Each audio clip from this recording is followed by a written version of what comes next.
Kyle Hunter here for BangTheBook.com with a college basketball futures look here. It's the NCAA Tournament, March Madness.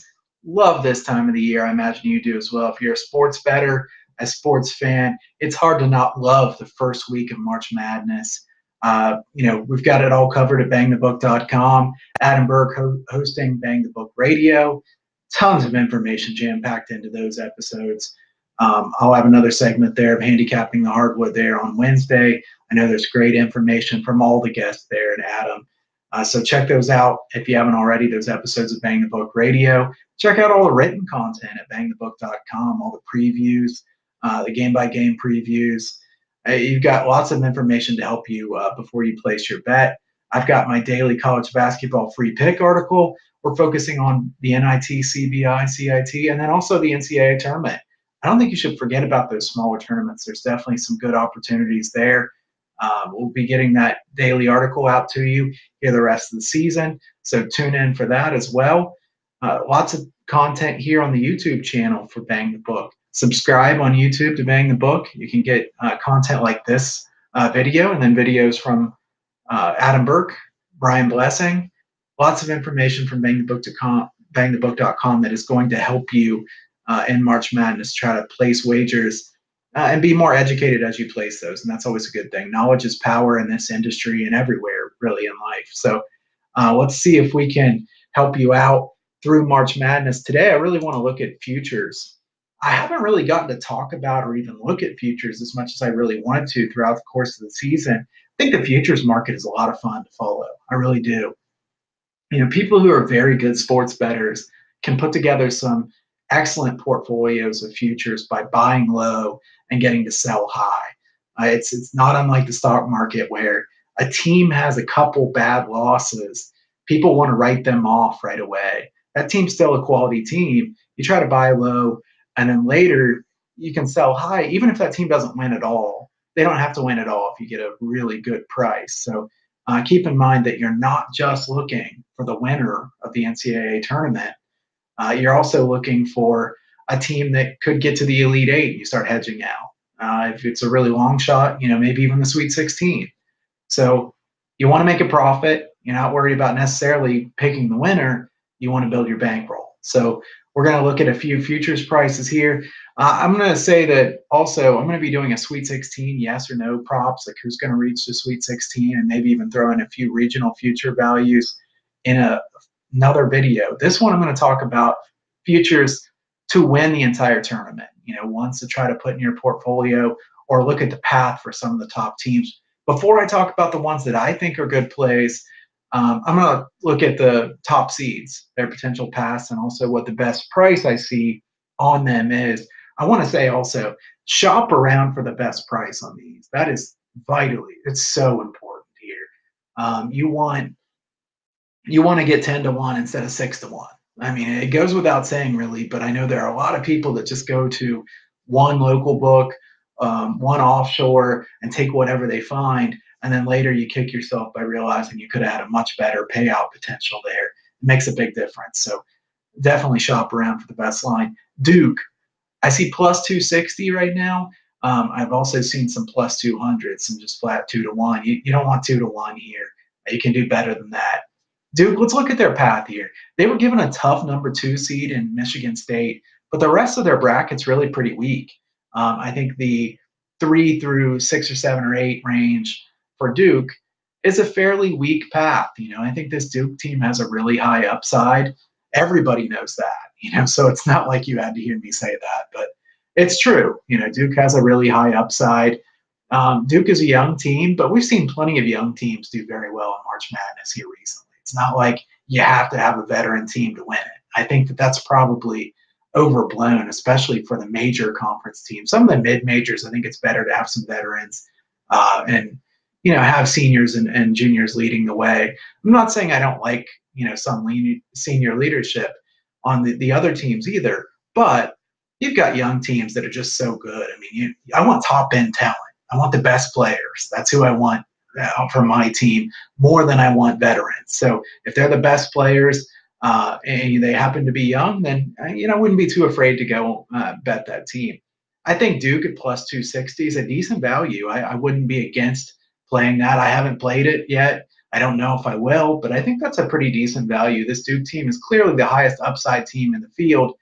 However, they're not plus 100 or minus 220 or something like Golden State is for a reason. I mean, anything can happen in one game. This is not a series. Duke is a young team. You never know what'll happen in one game. Volatile. Like I said, I'm not afraid to back a young team, but we've seen like Reddish and guys like that have some trouble shooting. If everybody gets ice cold on the same day, Duke could lose. We all know that. Duke plus 260, a decent price, not a great price. Gonzaga 6-1 plus 600. Favorable locations for their games when you look at their bracket. I think Gonzaga, has to be happy with where they're playing their games at. Gonzaga, a team that a lot of people remember that last game they played against St. Mary's. I would encourage you to try to forget that game. That is not Gonzaga. Gonzaga's been a very good team all year. I wouldn't be hesitant to put Gonzaga in my Final Four in a bracket. Will Gonzaga win it all? Maybe. I mean, I think they're capable of winning it all, certainly. Do I think plus 600 is a tremendous price? I don't really think it's a tremendous price, but it's not because of Gonzaga. It's because the rest of the region is really good. FSU, a very tricky 4 seed. The Zags know about Florida State being a tricky team. The rest of their bracket is a very deep bracket. They have a lot of potential, potholes in the way here. I don't think this is an easy path as far as who they play. I think the location they play at is good for them, but I wouldn't take Gonzaga at 600. I need a better price than that. Virginia 7-1, favorable draw, close to home until the Final Four. I think I like Virginia 7-1 a little bit better than I like Gonzaga 6-1. This is a Virginia team that has to have a chip on their shoulder after last year. I mean, how could they not be fired up for this? And they shouldn't be overlooking anybody. And they're going to have to hear about losing to a 16 seed and being the first one to do it for years and years and years. They have something to prove now. Virginia's been a really good team all year. My concern with Virginia, and Adam Burke and I have talked about this on Handicapping the Hardwood, those really, really slow possession games, those low-tempo games, often end up, 60-58, 62-61, games like that. There's more variance there because it's easier for a team to upset you if you're playing at that low possession rate and you play a close game consistently. So I do worry about that with Virginia when they play against the top teams. I do think Virginia is a very good team. I think their defense can take them pretty far here. The variance scares me a little bit. I probably won't take plus 700 on Virginia. North Carolina 10-1. They're 10-1 here instead of 7-1 or 6-1 because they have been definitely less consistent than some of these other top teams. And I think their draw is very difficult.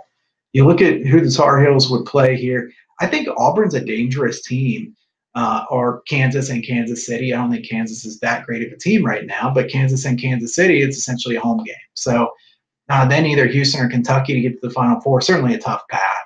I wouldn't take North Carolina at 10-1. I think that's not a good enough price considering who they have to go through. So now I'll talk to you about some plays that I actually like as value plays on futures. Texas Tech 32-1. Shop around here, some very different prices. Chris Beard can coach. This guy's an excellent head coach. Certainly top 5 in the country as far as, head coach, as far as getting his team to max their talent. We'll see if he's a top guy when it comes to recruiting. I mean, he's recruiting pretty well, but he hasn't proven himself as the top recruiter yet, but he is that very good head coach. I think Texas Tech's going to be closer to home than their opponents in their first few games. Buffalo, a tricky matchup. I don't love that they would have to play them right away. Tech's going to be favored, though. And then I think Tech has a very real chance against both Michigan and Gonzaga should they meet. I think 32-1 is a good price that you're able to hedge out of as you get later into the tournament. I like that they have Culver, one of the best players in the country. I think Texas Tech's a good price there at 32-1. Let's look at a longer shot here. Louisville, 150-1. Listen, Louisville, to me, has a very high upside.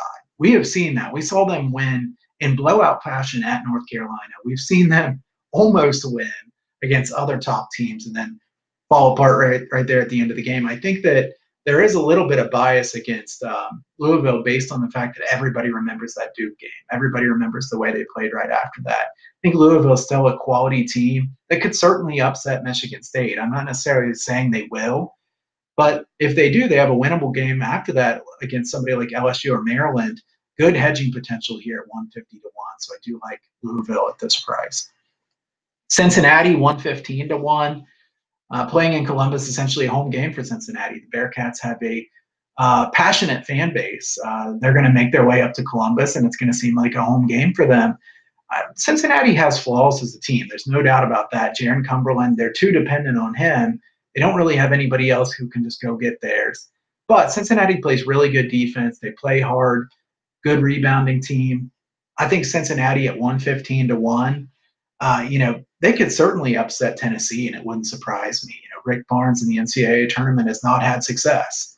Could Cincinnati upset them there in what is essentially a home game? Of course they could. Cincinnati has to beat Iowa first, of course, but Cincinnati favored in that game. I give Cincinnati a fighter's chance there against Tennessee, and Purdue or Nova, teams that they could upset as well. So Cincinnati, Elite Eight run, not out of the question for this team. Kentucky 17 to 1. I think Kentucky has elite talent. Everybody knows Kentucky has elite talent.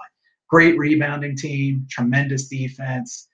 They're going to be really well represented. Big Blue Nation, tremendous following. I think Kentucky in the Final Four here makes quite a bit of sense, to be totally honest with you. I think North Carolina has been inconsistent enough that I worry about them winning every single game, game after game in a row. I think North Carolina can beat anybody, and if they won the NCAA tournament, it wouldn't shock me. But I think Kentucky has a real chance if that's the matchup. I like Kentucky's path here pretty well, 17 to 1. Pretty good price on Big Blue. Auburn 62 to 1. I know I'm picking teams from the same area, but Auburn has a tricky first game here at 62 to 1. So I'm not expecting them to get to the final game or win the NCAA tournament. I'm expecting to try to get some value 2 or 3 rounds in.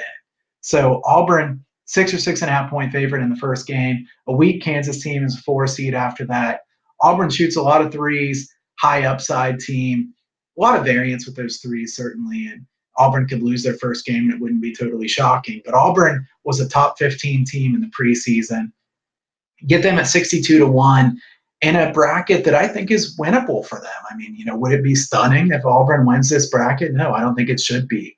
I think Auburn is a good value at 62 to 1. You can hedge out of them, make some good money at that price. So there's some futures values plays I like. We'll talk about Sweet 16 props coming up. Stay tuned to bangthebook.com. You can follow me on Twitter at Kyle Hunter Picks. Follow Bang the Book at Bang the Book. Have a good week, and I will see you with the Sweet 16 video coming up.